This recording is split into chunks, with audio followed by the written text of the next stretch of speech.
In questo video vi parlerò dell'ablazione della fibrillazione atriale con la radiofrequenza. Ricapitolando, la procedura di ablazione della fibrillazione atriale con radiofrequenza è una metodica ormai ben assodata e utilizzata da tempo.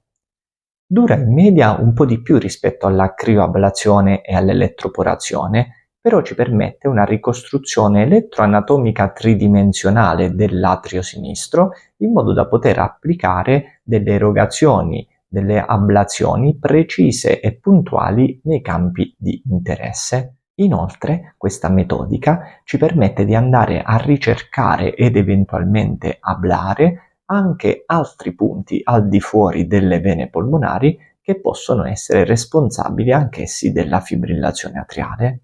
Questa ricerca però è indicata soltanto in particolari situazioni.